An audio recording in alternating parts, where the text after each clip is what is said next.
Hey, hello everybody, my balance, and have you ever had this happen where you're playing Pokemon and whoops, random chance just ruined your game? Wouldn't it be great to be able to play a turn-based competitive strategy game without RNG ruining things? Okay, but we don't want to be that nerdy, Chess. I get it, but I want to battle elemental animals against strangers on the internet without RNG, dang it. And honestly, Temtem seemed to be the answer to that desire for a lot of people when it was first announced. Who would have thought that they'd actually make a breeding system grindier than Pokemon, though? But we don't have to worry about that anymore because Temtem Showdown exists. We can now participate in the really fun part of Temtem, the competitive battles, without grinding for hours and hours just to find out that our team is stinky and we need to remake it again. Or worse, maybe you're a perfectly bred up Tem with the proper moveset, and Crema decides that, oh no, Gallus, you don't get heat up anymore. Sorry you wasted your extremely valuable and limited fertility on a once per game legendary mon. Getting that egg move over, too bad for you, oh well. Now, with that said, let's get some initiation for people who might be confused as to what exactly a showdown mode means. Popularized by the Pokemon battle emulator Pokemon Showdown, it's a website and desktop app which you might have guessed allows you to battle Pokemon on the internet. Once more, you can fully edit and alter these Pokemon to your exact specifications without jumping through the hoops the real game would ordinarily have you do. The downside is that you sacrifice a bit of visuals. This is a simulator after all. But the core gameplay is there, and that's what we care about. But oh man, the boys over at Crema have actually done something good for once. That's right, Temtem Showdown is now out, and you can essentially fully edit a team and play with them on the competitive ladder. This actually solves a lot of Temtem's issues, but exposes some other ones that weren't as obvious before. First of all, now we have an infinitely replayable PvP mode that engages the player outside of the repetitive task and even rewards the player with in-game currency, Pansun and Rainbow Feathers, for winning, the amount of which is based on your rank. So higher ranked players will get more.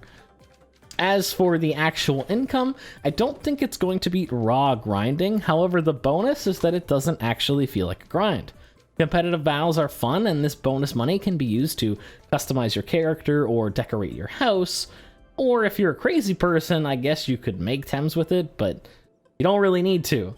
We have Showdown now, so you can freely select from any Tem, put any 4 legal moves on them, customize their individual stats however you want, get the proper held item or gear, and quickly get into a competitive battle.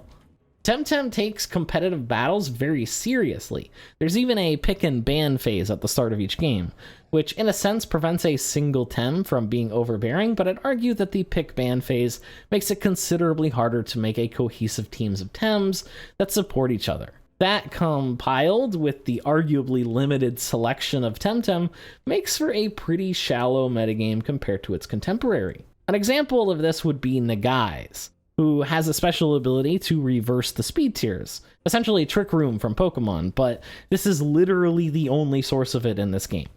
If you want to run this kind of team, you absolutely need Nagai's. Additionally, if you're running a Trick Room team, you also need a lot of slow Temtem to capitalize on such an opportunity, but if your opponent just bans your Nagai's, you have no other way to reverse the speed tiers, making a lot of the Tems that you pick for this composition in a very bad position. This also prevents a lot of gimmick teaming, which, depending on your stance, might be a good or a bad thing. But battles are fully featured in the game and offered unmatched visuals for a battle simulator, as Temtem as a whole is very technically impressive visually. I think the main thing that holds Temtem back at this point is its art style, or rather, the lack thereof. Honestly, the creatures of Temtem are honestly very hard to get attached to. One of the major issues with the game is that most of the fully evolved Tems are just angry looking. Like, the angry eye ratio is double of what you'd find on Pokemon. So many of your battles are just going to look like 4 angry dudes staring each other down with the occasional, oh hey, it's Kinu, adorable. Another thing that this highlights is the player character. While you might see this and say, oh man, Pog, Most people I know are like, damn, I kind of wish it didn't look like that. This is a pretty major problem when your main long-term monetization scheme is dressing this character up.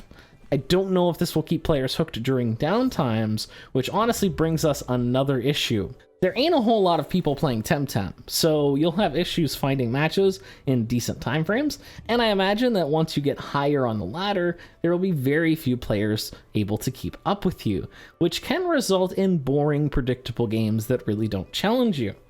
Not me though, I'm ass at this game. I legitimately cannot get a solid team together to save my life. Also, since the devs are pretty open about their plans, we know that there's only going to be one more Tem added in the future, and they're going to get a real balanced team to really hammer out the kinks of the current meta. But the main takeaway is that there is no new exciting toys coming our way, which is kind of a death sentence for this kind of game. In the future, I'd really like to see alternative rule sets, because currently you can really only play with the one setting, and having a random ladder for more casual battles or just alterations in general, I think could go a long way with a little effort to extend the game's runtime. Something I'd really like to see specifically would be a Little Cup, which basically is a rule set where you can only use a lower level Pokemon that are of the first stage in their evolution. The reason that this would be great for Temtem is that many of the first evolution for Tems actually look really cute and likable, much more than their angry-eyed evolutions. But considering how small the pool of players is currently, I think splitting up that ladder is the last thing that you want to do right now. Temtem at one point had a ton of players, but I feel like most of them were scared away by the rather uninviting game design, which is a pretty major problem when your game relies on people playing it long term. Now, a game's population is bound to peter off at some point, but I don't think I've ever seen a game crash so hard before. If we compare this to other perpetual-style games, we can see that Lost Ark chugs along with about 23% of its initial peak on Steam. Phantasy Star Online New Genesis currently has 7% of its initial peak in players, and things are not looking good for New Genesis. Temtem is in a much worse position, barely hanging on with 3% of its initial peak player base. And you'll notice that in game too, since sometimes queue times will drag on a little bit too long, or sometimes you'll be placed against the same opponent multiple times because there just ain't nobody else on your skill level to play against. Which is really unfortunate, since the idea of a competitive monster battler without RNG is really appealing to me. I just don't see this one lasting. But I'll try it out some more. I'll be streaming some battles on Twitch probably when this goes live. I'll be over there. And I would also like to give a special thanks to my Patreon supporters who allow me to make videos like this, and I don't have to ruin them with mid-roll ads, so they're watchable in December. Thanks for watching until the end, and I'll see you in the next video.